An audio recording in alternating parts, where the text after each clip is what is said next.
Voici un deuxième modèle d'énoncé, preuve, explication pour un texte d'opinion. Donc, le sujet ou la question de ce texte d'opinion, la série Marc en peluche est-elle un bon moyen de parler d'intimidation? La position, oui, la série Marc en peluche est un bon moyen de parler d'intimidation. Maintenant, on doit trouver, pour notre texte d'opinion, 3 énoncés qui viennent appuyer notre position, qui est oui. Voici un exemple d'énoncé. Les adolescents s'identifient au personnage. S'identifie, ça veut dire, en anglais, là, relate to. Les adolescents peuvent se voir dans les personnages. Ils voient des ressemblances. Ils s'identifient au personnage. Maintenant, j'ai besoin de preuves ici.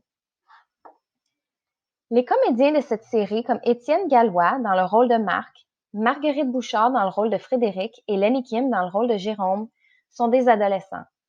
Les personnages vivent des situations typiques à l'adolescence.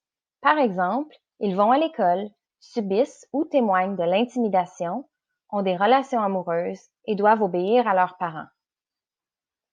Donc ici, mes preuves, ce sont des exemples.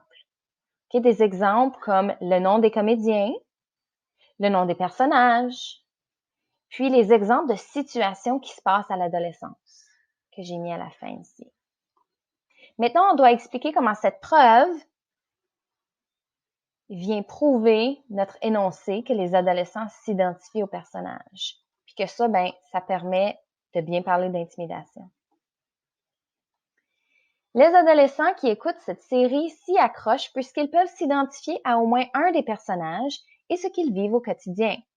Les élèves qui subissent de l'intimidation se reconnaîtront peut-être dans Jérôme et ses amis, tandis que ceux qui sont des bourreaux, des intimidateurs, constateront possiblement le mal qu'ils font en observant le trio de la mort.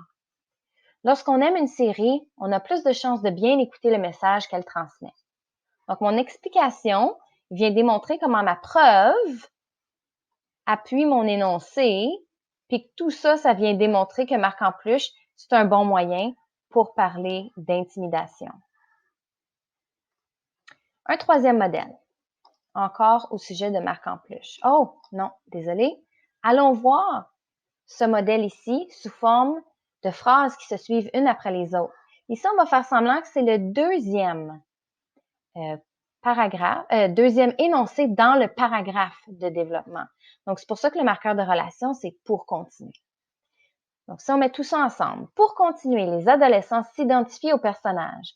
Justement, les comédiens de cette série, comme Étienne Gallois dans le rôle de Marc, Marguerite Bouchard dans le rôle de Frédéric et Lenny Kim dans le rôle de Jérôme, sont des adolescents. Les personnages vivent des situations typiques à l'adolescence. Par exemple, ils vont à l'école, subissent ou témoignent de l'intimidation, ont des relations amoureuses et doivent obéir à leurs parents. Par conséquent, les adolescents qui écoutent cette série s'y accrochent puisqu'ils peuvent s'identifier à au moins un des personnages et ce qu'ils vivent au quotidien. Les élèves qui subissent de l'intimidation se reconnaîtront peut-être dans Jérôme et ses amis, tandis que ceux qui sont des bourreaux constateront possiblement le mal qu'ils font en observant le trio de la mort. Lorsqu'on aime une série, on a plus de chances de bien écouter le message qu'elle transmet.